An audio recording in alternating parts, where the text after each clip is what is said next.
bit helps, well, that'll put a hard, heavy weight on you. Make you think about life and what's really valued in a person. Ignoring ain't easy. It's just familiar. There's a rawness about a fellow trotting to the other side of the road to avoid you, running away, and hoping it don't look too obvious. It'd be a shame to hear a man say, "Good morning," or "God bless," if there was any chance he might hit you up for some spare change or $1 or $2 to get through the day. Funny how the look of a man means so little and yet so much. My clothes are better now, I guess, although the pantries and shelters always had fine things.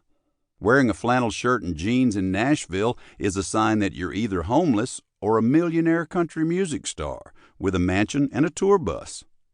You could be a rancher, a lawyer, a bootlegger, no telling. I've never been sure how people could spot a homeless person, at least from far enough away to avoid you. Yeah, I'd lost some teeth by the end of it, and I ate a lot of my meals from places most folks wouldn't even touch. I drank water from my hands out of a creek, and sometimes my dinner plate was a tin pot on the ground. Showering wasn't always a daily thing, but my hair looked all right, and I always had shoes. I wore my T-shirts right side out most of the time, and I didn't shuffle or yell at voices nobody else could hear like some of the poor souls down there. I guess it's just a feeling that drives folks away. As I've spent more time in the Bible, I think a lot about John the Baptist. Long-haired, wearing camel hide, eating bugs and honey, hollering at crowds to repent.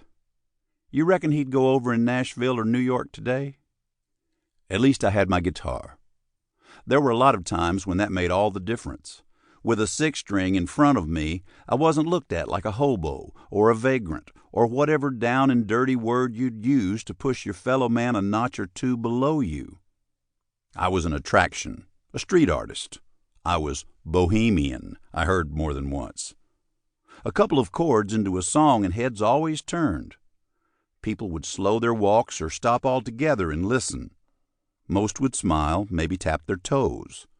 Some would eventually throw a few bucks into the case I had open with an out-of-work sign propped up inside it. One time, I was sitting on a bench near the bus stop, playing on the street, when a bunch of teenage girls came out of a restaurant at the corner. They were all talking at once and giggling the way girls do. Then they heard my song and just broke out dancing. It was a big, happy group. There wasn't a boy among them. So I changed it up and played something slow to see what they'd do.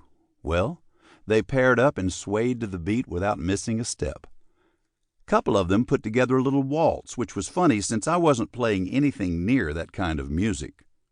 When one of the moms came out, I told her how beautiful that scene was. The happiness of those girls, the innocence of them. It was hard not to see it without smiling.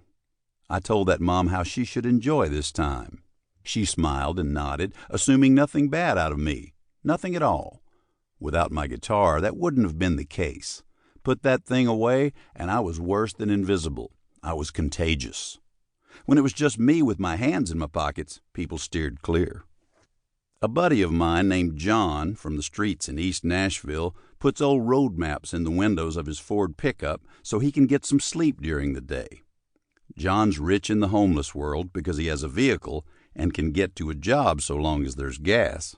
He still eats out of dumpsters some, and he struggles with addiction and with losing time and has trouble with memory like so many of us.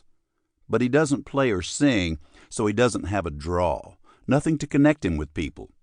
Music did that for me. It's doing it still. I think about those days on the streets with my guitar when people cheer at my shows, when they buy my records in a country I couldn't have found on a map just a few years ago. Who would have thought that a fella who'd been writing and singing country and Americana music for 50 years, a boy who grew up in Queens, New York, listening to bluegrass, a man who rambled in and out of homelessness in Nashville without selling a single record, who could have believed that somebody like that would be one of the best-selling acts in Sweden in his mid-60s? I never would have considered it, yet here we are. The word miracle gets a lot of work nowadays. Too much, I think. A tree limb falls a few inches.